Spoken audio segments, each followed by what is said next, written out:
Hey, what's up, guys? Whenever I'm in the car, I buy these little things that let me talk to you guys while I drive, and they never really seem to work quite right. They don't quite stay in, or they're not stable, or you're always at risk of the phone falling for any reason. And so, anyway, I want to say good morning to everybody. I am driving. I had to go to a meeting with my mentor, Dr. Tommy Whitler, today, and so I thought I would kind of hop in for a conversation with you guys. So you see how the thing keeps moving. I wish I could find something that was more stable that actually works better in the car. But anyway, good morning, good morning, good morning. I hope you guys are doing well. Yesterday we had an interesting day. We had Monique, the comedic actress, on the platform. She gave an interesting conversation, and what I like to do, what I was thinking would be fun to do, is to take some of those conversations that we have that are really interesting, and then do kind of a follow up where we can all kind of talk about, what if I could just hold this?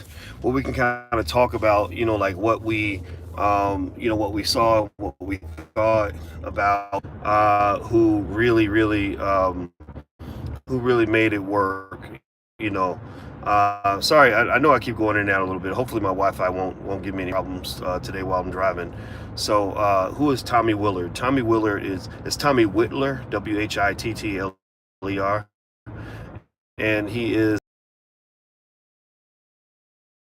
now marketing professor. He actually is one of the leading experts in the Black Business School, basically about Black consumption patterns and how we spend our money and how they use and manipulate you psychologically to get you to spend your money in a way where to spend your money on things that you normally wouldn't want. I think it's okay to market products that are quality and important for people to use and things that are going to make people's lives better. So I don't have any issue, like, if I convince you to buy a book or to become financially literate.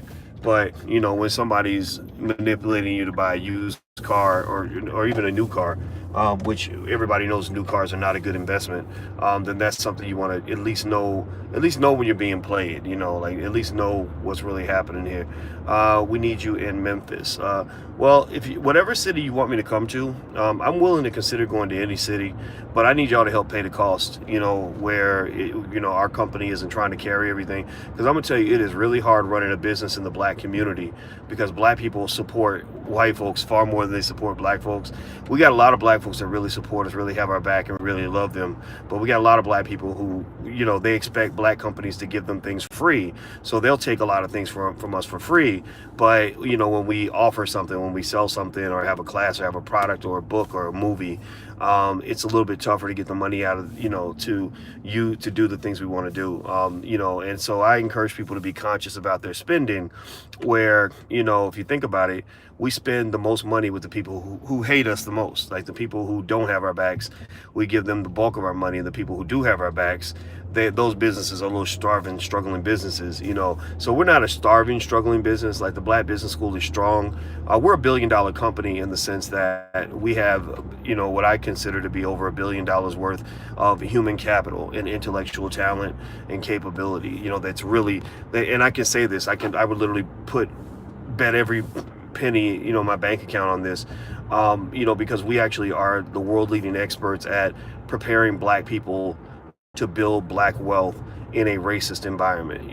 Most universities, you pay them all this money, $100,000 or whatever, to go to school. They're not going to really teach you how to survive economically as a Black person in America, or a Black person in the UK or whatever. They're going to teach you how to do things in a traditional way, and that's very easy to do. There's nothing complex about that. What is complex and what is cutting edge is our unique theories and models that we put together specifically for Black people to solve that specific problem. So anyway, let me get back to it. I'm just thinking about stuff. Who do I contact? Just email manager@boycewatkins.com. That's manager@boycewatkins.com. Okay, so let me jump into the conversation today. There was this lady who put this post up that I thought was really fascinating. And so this lady posts something about Donald Trump and her interracial marriage. And basically, oh, sorry, the Black Business School. Okay, somebody says I'm interested. Where do I go? I forgot to mention that to you. It's theblackbusinessschool.com. That's theblackbusinessschool.com. We have customer service reps that can talk to you right away. So feel free to go to theblackbusinessschool.com. Okay, so let me focus here. Okay, so this lady says, Donald Trump is ruining my interracial relationship, and I thought, wow, that's really fascinating. That she feels that way, and so anyway, so this lady, basically says that her husband is a white guy who happens to be a Republican. Nothing wrong with that. I don't think there's anything wrong with being a Republican or a Democrat. I'm not a person who believes that just because you voted for Trump that makes you a racist. I think that's a very dangerous territory you go into when you unfairly label half the country as racist. Like, I just think that waters down what it means to be racist. And now there are some racist people who support Trump. We know that. There are a lot of white supremacists out here, a lot of people that are just bad people. But I know black people who voted for Trump and they ain't racist. I mean, I know a lot of white people who voted for Trump because they just hate the Democrats. Most people did not vote for Trump. They voted against the Democrats. Most people did not vote for the Democrats. They voted against the Republicans. That's how elections work in America. Nobody votes for anybody anymore because everybody knows that the system is a joke. Everybody knows that a two-party system that's not real democracy. That's that's almost, I don't know what you would call that shit. Again, oligarchy or whatever. But any intelligent person knows you can't just say, oh, you voted for Trump, so you're racist. I just don't think. And again, if you don't agree with me, it's okay. But I would challenge you to challenge your own thinking and to say, can I really say that? That all these people just hate black people, or when they call Trump racist, it's usually because of something on immigration. Like, he'll say, I want to build a wall because I don't want illegal immigrants coming into the United States. What the fuck that got to do with you as a black person? I mean, unless you're trying to climb over the fucking wall, like, you live here. Like, what? Like, it doesn't mean that you have to agree. It just means you fucking live here. Like, I'm not, when he says I don't want illegal immigrants coming into the country, that makes me think, okay, well, that means that he wants you to be legal, or whoever it is. They want legal immigrants, everybody, and I think that's okay. But they don't want people breaking federal law. Do you know how many hundreds of thousands of black people have been incarcerated for breaking federal law?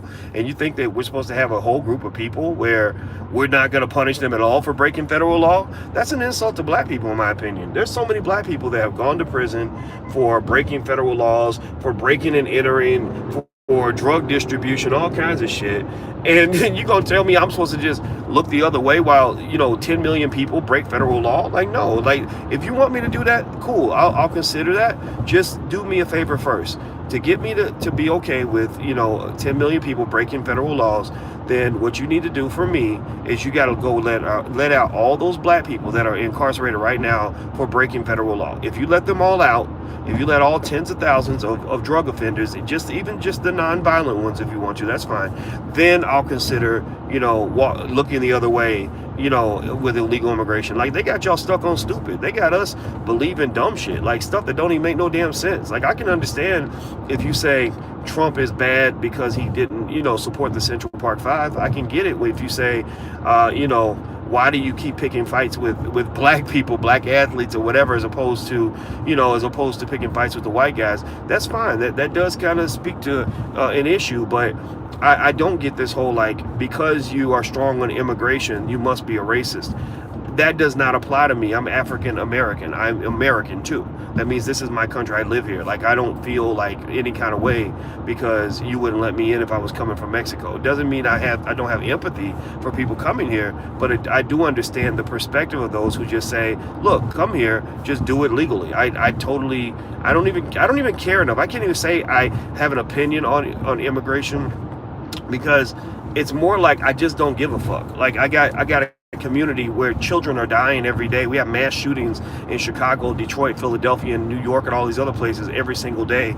I don't care about illegal immigration that much. It just doesn't matter that much to me. So anyway, let me get back to my point. See, y'all done got me all fired up on this shit because it just drives me crazy when we get distracted. That's why we fall behind, because we ain't paying attention to the important stuff. So anyway, so this lady is on, apparently this lady has a white husband, and her white husband loves Donald Trump, and she can't stand Donald Trump. And so, her anxiety toward Donald Trump, which is artificially created by the Democrats. The Democrats, they love to, the Democrats and Republicans do it very well. They all love to fearmonger. They're very good at getting you riled up over, what these politicians do and everything else. And so, so with the fear mongering, it's the whole like, the way I'm going to show my blackness is by telling you every single day how much I hate Donald Trump, that doesn't show my blackness. I don't give a shit. I mean, Trump doesn't shape what happens in my community or affect whether I educate my kids, but either way, that's what people do. And then on the other side, you got, the people that, are getting caught up in this, in a lot of this, MAGA rhetoric, which is also kind of ridiculous. Make America great again. America was never all that great. Also, when you're sort of running alongside these white supremacist types, and getting caught up in in all this nonsense, it kind of makes you look crazy too. And so I think that it's fascinating that you see people's marriages like on the rocks. Like this lady, her husband, she says that the blacker she gets, the harder it is for her to get along with her husband. And my first thought is, marriage is a sacred covenant that you make with another person. If you're dumb enough to let what happens in the White House break up your marriage, then what the fuck is wrong with you? Like seriously, like I can't imagine, I cannot imagine marrying a woman and loving her, claiming to love her, and then being like, well, she voted for the Republicans, so I think I'm gonna get a divorce. Like that just doesn't do anything for me. Like that just seems weird to me, because it's all theater. It's like breaking up with your spouse because you didn't agree on whether you liked a certain movie. Because that's all it is. It's all entertainment. It's all political theater. Like we both go see Boys in the Hood, and I like the movie, you don't like it, and so we get a divorce because we don't agree on whether we like the movie, And so that's the first thought I had, was that a lot of y'all are losing friends and blocking people on Facebook, and throwing your relationships, 20-year relationships, in the garbage because you mad because of who somebody voted for. Well, first of all, not only are you stupid, but you're also that's incredibly undemocratic. That's what Nazism was built on. This idea that I'm not going to give you the right to believe what you believe. I'm not going to give you the right to vote for who you want to vote for. I'm not going to give you the right to have your own perspective. Your perspective must be my perspective, or fuck you, and I need you to die. Like seriously, man, like really? Like you're going to really let go of your friends and your loved ones and unfriend people over an election that's where this guy's going to be out of office in 4 years, but you're going to lose that friend forever. I'm not losing no friends over Donald Trump. I'm just not. Every friend I had before Trump, I'm gonna try to have them after Trump. Or if we stop being friends, it's gonna be because you did some dumb shit. It won't be because I'm mad at you because you voted for Trump or because you voted for the Democrats or whatever. I have friends on both sides of the aisle. I told you I don't really care about either party. I laugh about both parties, but I got friends that are super liberal, who say stuff where I'm like, that's dumb. Like, why do you support the Me Too movement? I can't support that nonsense. You're sending black men to jail with no evidence. I can't support that. But we laugh about it. Politics becomes secondary to our blackness, period. Now, speaking of blackness, I think that, to another point people made, I put the image on my Instagram. I put her entire post on my Instagram. If you want to go read what she said, you can go to The Real Boyce Watkins on Instagram. The Real Boyce Watkins. Oh, by the way, I forgot to tell you guys, I'll be in Atlanta this upcoming weekend. Monique will be there too at the We Buy Black convention, but also I'm doing an investment seminar on Sunday, the 25th. So if you want to come out, go to drboyceatlanta.com. That's drboyceatlanta.com. And also the All Black National Convention happens in Houston the next month. So you can go to allblacknationalconvention.com to learn more. That's allblacknationalconvention.com. So anyway, what some people were saying, which I couldn't help but to agree with a lot of it. They were talking about, this whole swirling culture and this whole idea, of thinking that marrying a white guy is the same as marrying a black dude, or marrying Becky is the same as marrying, Tanisha. And I don't have an issue with who people marry. Like I think that that's a personal right. Like that, I try my best not to trample on people's rights. Like, in case you haven't noticed, I'm really big on open-mindedness and free thinking and free expression.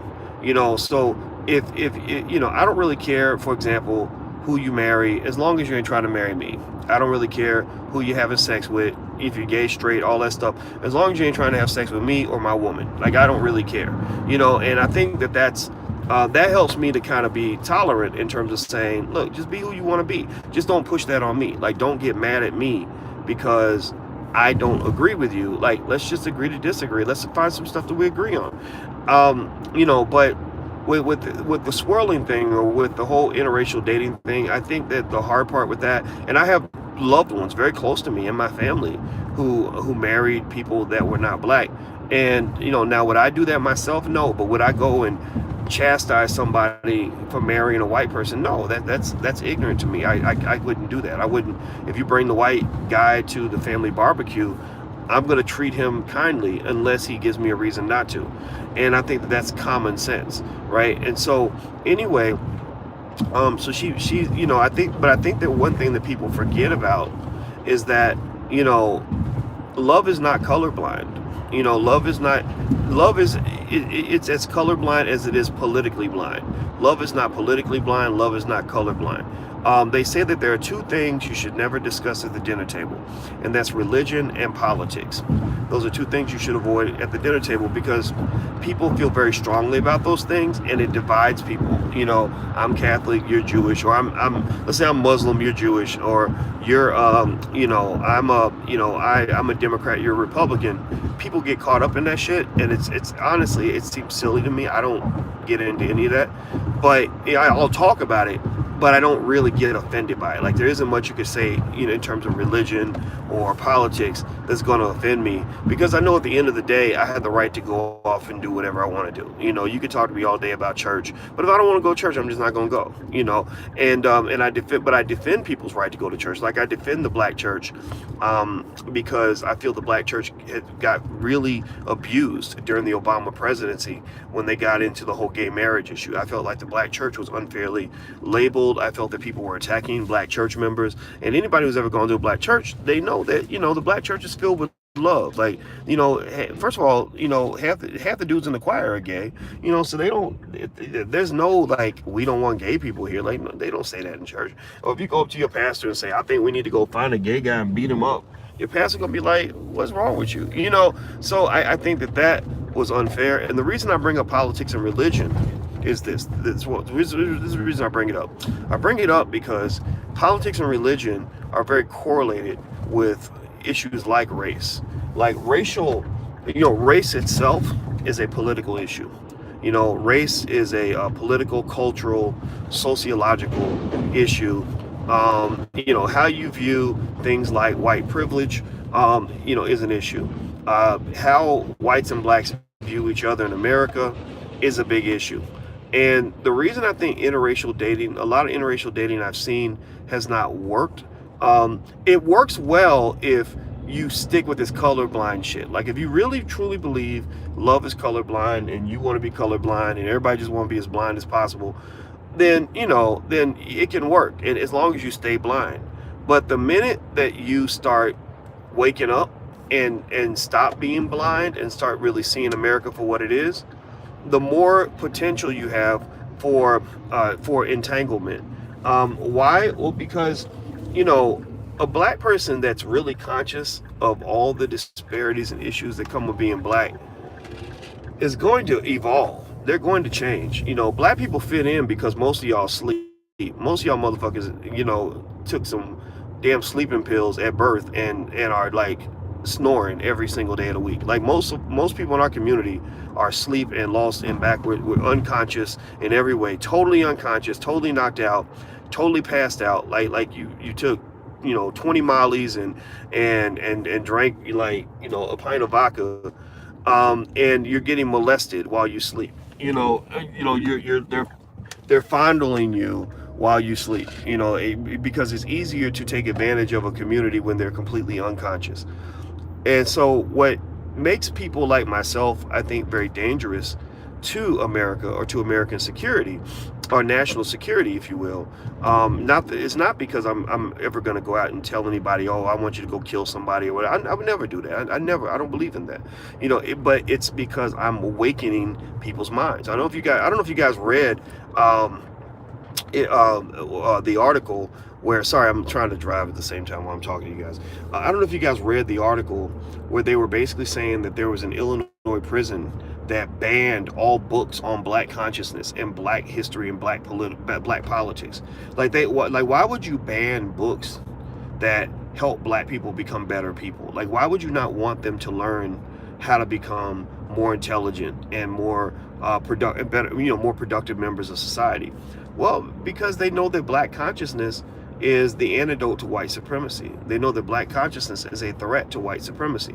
So black consciousnness is a very dangerous thing, and there's a reason why. I mean, Professor Anthony Browder came through and explained to you why one black man who wrote the history of African people and explained how a lot of this knowledge we supposedly got from the Greeks actually came from the Africans. It explained a lot of things about the greatness of being black.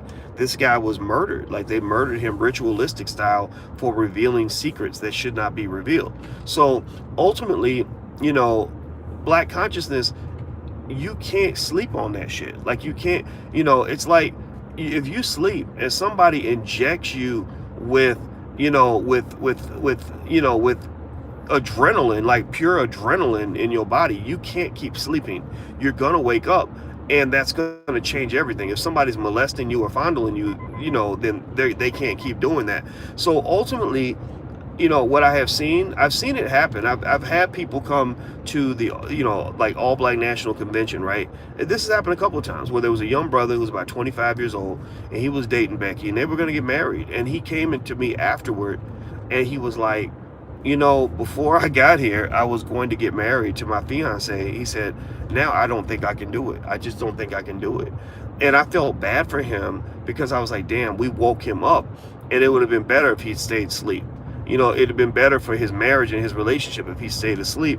But because he woke up, he's like, no, I can't do it. Or is anybody old enough to remember how when the movie Roots came out, how there were black people who, like, the next day refused to go to work and shit?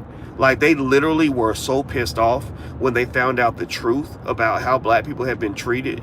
And the Roots really wasn't the complete truth. It was like the made-for-TV truth. It was like a light version of the truth, like just pieces of the truth.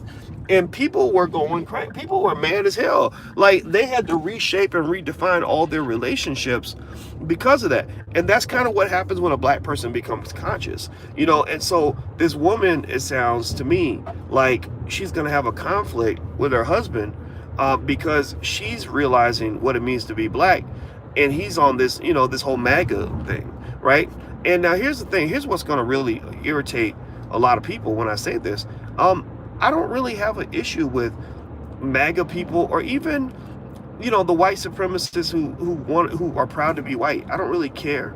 I only care when they start carrying guns. When they start carrying guns and shooting people up, that's when I say, okay, we either need to get rid of all the guns or we need extra guns. I don't know. I'm kind of half and half. Part of me is like Killer Mike, like we need to have guns and defend ourselves. But then part of me is like, man, America has more guns than people, and that's why you have all this craziness with these mass whatevers, and I don't want to talk about it too much, because with YouTube they actually ban you if they think that you're promoting violence. I'm not promoting that at all. My goal is not at all to tell people to do anything to harm another person. That's just, again, that's not what I wake up thinking about each day. And so but if you take that away and it's just a bunch of people in a chat room saying I'm proud of being white, I don't see anything wrong with saying white power, only because when they stop telling them they can't say white power, they're going to start banning you for saying black power, right? And I say black power all the time. I love to say black power. I love talking about black empowerment and how powerful we are as black people, and we're great and we're this and we're that. And I don't want anybody to come along and say, well, you know, we can't promote any racial group over another, and so the fact that you said black power means that you were promoting your racism and blah blah blah blah. Like, that's what they do. That's the dumb shit that they do. That's why most of the people who get banned from Facebook or hate speech are black people. Like the vast majority of the people, or a large percentage anyway, of the people who get banned for hate speech on Facebook are black people.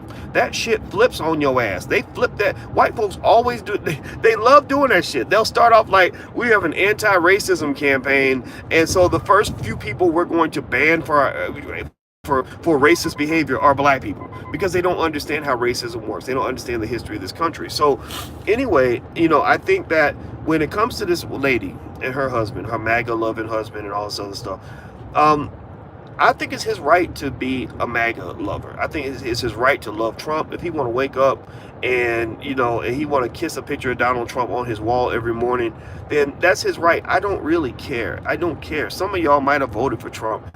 It doesn't matter. I'm not going to ask you who you voted for. I'm not going to ask you what your sexual orientation is. I'm not going to ask you any of that. All I'm going to do is ask you, how do you feel about black people? How do you feel about black empowerment? Do we agree on the black core of three, that black people should educate our own children, create our own jobs, and support black businesses? If you're black and you believe those things, then you good with me. It doesn't, even if you voted for Trump, you're still good with me. Now, as far as white folks who vote for Trump, I'm not one to call them racist. When they tell me they voted for Trump, I try to find out why. And I listen. That's something a lot of people don't do. People don't fucking listen. They just want to talk all day and tell you, why are you stupid and this is wrong and that's just ignorant. Man, shut the fuck up. You're ignorant. If you run around calling everybody ignorant, I'm a professor. I'm not ignorant. I'm not an ignorant person, because I have more education by the age of 25 than most people have in their whole life. And the thing is, at the end of the day, if I as a professor can tell you that I know that, then everybody should shut up. It's better off when we listen to each other instead of run around acting like you have a monopoly on the truth. Nobody has a monopoly on the truth, but you certainly have a right to share and speak and believe your truth. That is fine. That's okay. It's okay to, I believe in things like black excellence and black empowerment. Like, that's my truth, and I'm going to speak it till I die. But if you speak to me about your truth, I want to hear you. I'm not going to just tell you like, oh, you just ignorant. You old Trump supporter. You old MAGA. But man, fuck that. I don't care about that shit. Like, you really think voting for a Democrat or voting for a Republican is going to make this country better or make your life better? Then you clearly don't understand how dysfunctional this government is. Our government's filled with a bunch of selfish, dirty, dirtbag, scumbag politicians who give zero fucks about any of you. They care nothing about any of you. And if anything, their goal is to divide the shit out of you so that they can keep making their money and keep y'all engaged in this stupid political theater instead of actually engaging in meaningful and relevant action in your homes and in your communities. That's what they enjoy doing. So, I think about that every time I see some congressman holding some hearing, the hearing that never amounts to anything, by the way. None of these, pay attention, most of these hearings they do on Capitol Hill never amount to any constructive action, right? But every time they do a hearing, there's always some senator up there yelling and screaming like, how dare you, sir? You have no right to tell the American people that blah, blah, blah, blah, blah. Like that black guy from Baltimore who fucked up Baltimore and ain't never fixed Baltimore, Elijah Cummings, sitting there talking about, man, you got kids that are sitting in their own feces. What is that, man? What is that, man? You got kids in their own, in the detainment camps, and the immigrants, and what is that? And I was like, this is stupid. Like, this is literally just political theater. This is literally him. He might as well put on some damn tapping shoes and do a damn soft shoe dance. Like, that's what he's performing. He's performing. Because I just, and all the while, by the way, Baltimore is still fucked up. Baltimore still ain't got better. Baltimore still ain't got what it needed. And the people in the street, I know people on the streets of Baltimore. I know people that are really doing the real work in Baltimore, people that are really in the hoods in Baltimore, who see the trauma of Baltimore, where if you went to those communities and gave those people $1 billion, they could solve 50% of Baltimore, maybe 80% of those problems in a couple of months. Like, if you went in there and literally and really wanted to solve that problem, you could solve it. If you really wanted to solve educational problems, you could solve it. You got schools like the Muhammad University of Islam or Freedom Home Academy International that are educating black children better than a university could on a shoestring budget. So if you really wanted to solve the problem, you could solve the problem. But the problem is that there are people who profit from maintaining the problem. There are people that profit from the existence of the problem. There are people that don't care about the problem because their rewards financially and otherwise don't come from solving the problems. They're no different from the healthcare industry. The healthcare industry makes no money when they cure a disease. They only make money when they manage the disease. You know, you give them something to manage, or that's why you go in a grocery store, they'll sell you fatty food at the front of the store and cupcakes and shit that'll give you diabetes, and then they'll sell you the diabetes medication in the back. Right? So they sell you the Democrats on the front and they sell you the Republicans on the back. And so basically you just have this rivalry that helps you to engage in this political theater, and somehow you feel like you're making your country better. You're not making your country better. You're making your country go backward. Your country's not going to get better. Your country's sick on things like unethical capitalism, all other types of isms that are destroying America. Now, with that said, though, let me go back to this lady. I started talking about the lady, so let me go back to that. So with this lady, what you have is a situation where I don't believe, and I think everybody should think about this when you think about, the swirling thing. I know everybody want to celebrate, like Essence magazine and shit. They love to celebrate, when like black women who swirl, because they think that a white guy's like a step up, which is an insult to black men. But with all the insults that we throw at black women, some of us deserve it. I think that we need to support and elevate and respect black women, because I feel that sometimes this toxic behavior becomes contagious. So you'll have these so-called black publications, which, by the way, Essence magazine is not a black-owned publication. Let's not forget that. But what they'll do is they'll celebrate the Meghan Markles. Or I saw an article just yesterday where they were celebrating Eve and the billionaire white boy that she married over in England. Like, they celebrate that shit because what they're really trying to do is they're trying to send a message to black women that you need to give up on the black man. That's the message. If you watch all these TV shows, it's incredibly common. Tell me yes or no if you've noticed this. Has anybody else noticed this? A lot of the shows or movies where they have a black woman, her boyfriend will be a white guy, or her husband will be a white guy. They don't do it much in the other direction. They don't have a lot of examples where there's a black man dating a white woman, but they are consistently putting the black woman with the white guy. And so this is a message. This is a message to the black woman, like all the pain that you've experienced that's come from black men, you can get away from that pain because a white guy will treat you like gold. All the poverty that you've had to experience sticking with the black man, well, the white man controls the world, so he's got all the money. You should go with the winning team. All the frustration you have because so many black men have been put in prison by white men. Well, you know what? Your Prince Charming is waiting around the corner. You go get you a redheaded white boy like Meghan Markle, and you'll be the Queen of England one day, whatever the fuck she's gonna be. The Duchess of Sussex or whatever slave master title they gave her because she got with Prince Harry, right? And I say slave master deliberately. I don't know if y'all know, the Queen of England actually owns more land than any human being on the planet, and she didn't get that land. She didn't go buy that land. The royal family did not. They didn't go acquire and buy shit. They went and just conquered and took everything from brown and black people all around the globe. She owns 6 billion acres of land. It's kind of insane. But anyway, with that said, though, that's the constant message. The constant message is that you can get away from the challenges and the traumas of being black by simply, stepping outside your comfort zone, girl, whatever, right?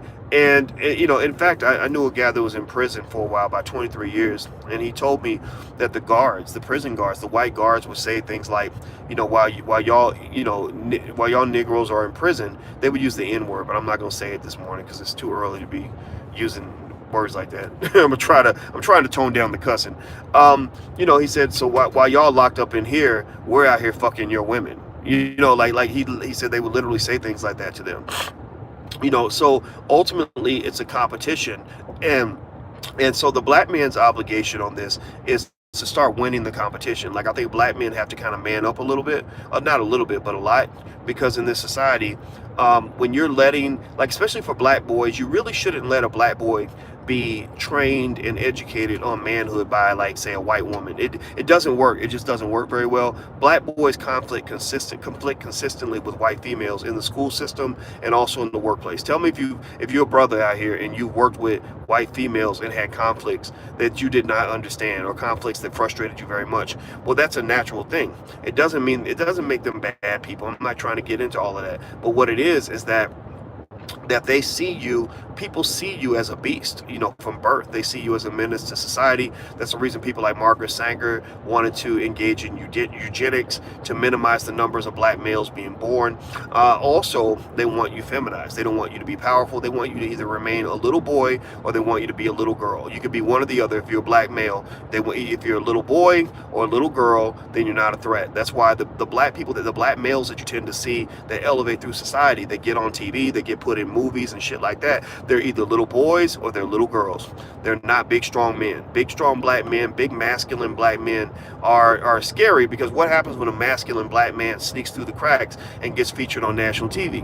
Well, what do the white women do? They fawn all over his ass. They want that shit. They want that big muscular black man. They want that big black penis. They want everything that the black man brings to the table that makes us so extraordinary throughout the world, that makes us the most desirable commodity on the planet, right with the black woman. So ultimately, you're seen as a threat, and you've been seen that way since you got off a slave ship. So I think that for us as black people, we have to be honest about this and understand what this means. What this means is that it is a threat to black national security when you're letting people who don't love your child train your child on what it means to be a black man. When I was growing up as a black boy, everything I was told by the people at school and at work or wherever about what manhood meant basically kind of sent me a very simple message. The message was that you're screwed up, that you are a savage, that you are you're filled with toxic masculinity, you're to this, you're to that. They want to put me on Ritalin and ADHD medication. That's why black boys are actually put on so much medication, because they're like, how do we tame this animal? That's literally how they see the black male. So I had to fight outside of that. I had to reclaim my masculinity. And so, but a lot of black men can't do that. A lot of black men just kind of submit and have to give in and everything else. So I think ultimately, if I had my way, like when I become a billionaire, maybe that'll happen one day, I don't know. When I become a billionaire, I'm going to have schools all throughout the world for black boys especially, and black girls as well, where our children can be our own people. I did terrible in school. I was a terrible student in school, but I would have been really, really good if I just had some love. The only reason I didn't do well in school is because I knew those people did not love me.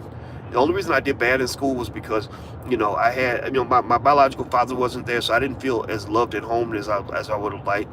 And also at school, I didn't feel loved. It was love. Like if I'd had some love, I would have been a straight A student, from first grade on through. I probably would have tried to go to Harvard at the age of 10 or 11 or 12, or because I had potential. I just didn't feel, I felt like school was like a prison.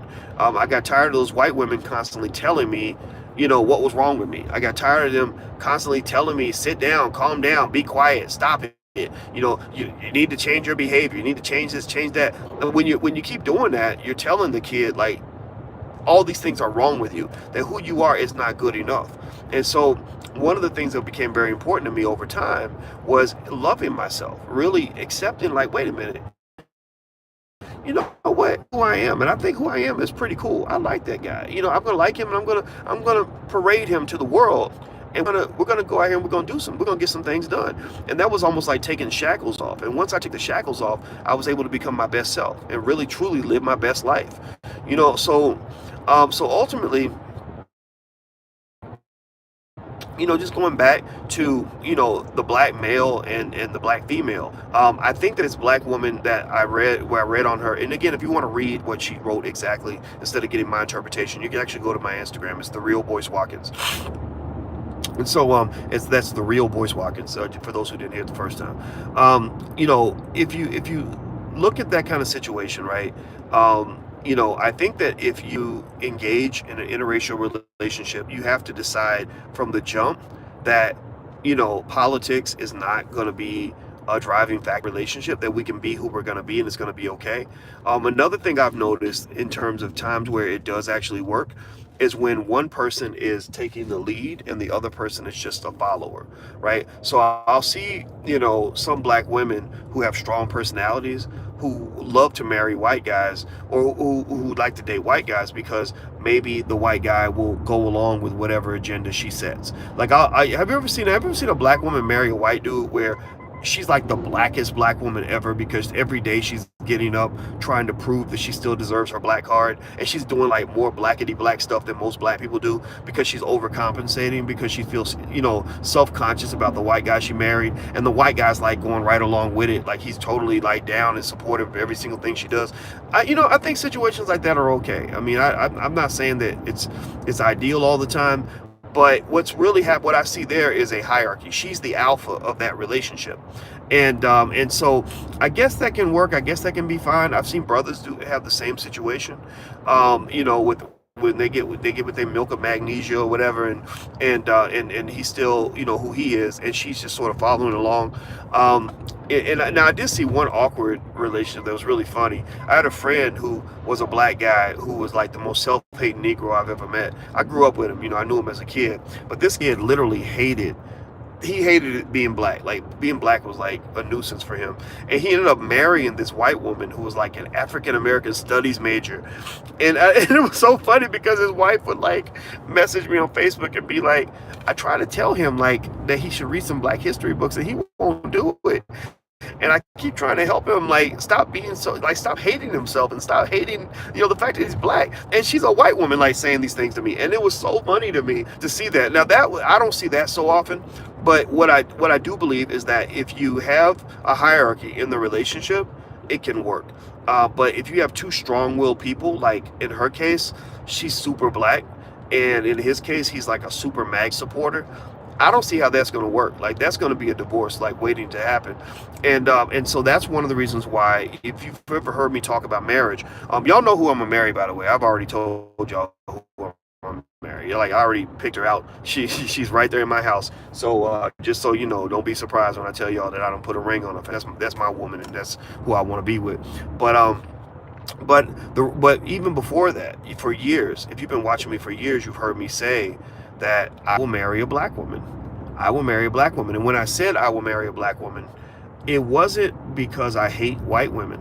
I'm sure that there's white women who are wonderful people, great in the bedroom, know how to cook, whatever. Like I can throw down in the bedroom, right? So I was like, well, if I can only marry one woman, and I gotta pick, why not start with black women? Like, why not just get a black, I mean, so I don't believe in this whole, like, this bullshit about you can't control who you fall in love with, and love is unpredictable and you just never know. Like, that's bullshit. That's stupid. Shut up.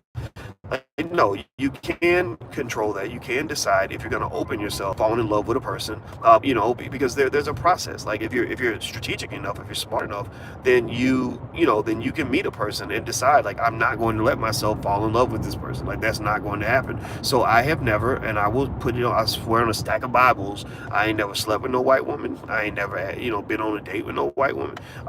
When I was 15, there was a white girl I liked for about 2 weeks, and her daddy didn't want her to talk to me on the phone because I was black. That's the only time. That's my one white girl story, and it ain't even really a story. It's just, a 15-year-old. Like, I was a kid. But as an adult, as a human, during my dating experience, it's never happened. Not because I hate anybody, but because I just love my people, and I love black women, and I think black women, and I also feel like black women just have something extra that everybody else doesn't have. I really think that, and this is something people don't talk a lot about. It's politically incorrect to bring it up, but I really believe that our slave experience made us special, made us extra. Like, we're like extra strength human beings. Like, we have things about us in terms of capability and who we are that other people don't have. And I think that the black woman embodies that in terms of, like, just just their look, their body shapes, all these things, right? So if you get to where you like that, like if you like a little booty on a woman or whatever, like, Becky don't usually got booty. Like she takes that drug called no acetol, and it just totally gives her like the body of a 12-year-old boy.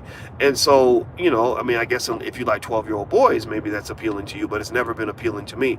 So it's been easy. It's not like it's a struggle to only love black women. I think the one struggle of black people loving each other that we have to work through is the fact that we all have trauma.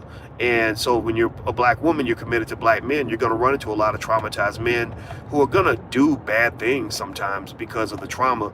And if you're a black man, you're going to run into some traumatized women, 76% of whom never had a father in the house, which, whether people want to admit that or not, that does affect your relationships. It affects every relationship you have with a man until the day you die. So stop acting like it don't matter. So you got to work through all of that. But if you're committed, you'll work through it. And that's why I say only the strongest black people are the ones who are committed to the black community. The weak ones, they tend to run off and chase Prince Harry or whatever. They're the ones who can't handle the stress of it all. So it's fine. It's who they are. It's what they do. All right. So I got to go, guys. I'm supposed to meet my friend here and I don't know where to go. So you guys have a good day. Don't forget, I'll be in Atlanta next week. So if you want to come out to the seminar in Atlanta, go to drboyceatlanta.com. That's drboyceatlanta.com. Also, if you want to check out our financial workbooks for children and stuff like that, you can go to financialworkbooks.com. That's financialworkbooks.com. All right, guys, I'll see you soon. Take care. Have a good day. Peace.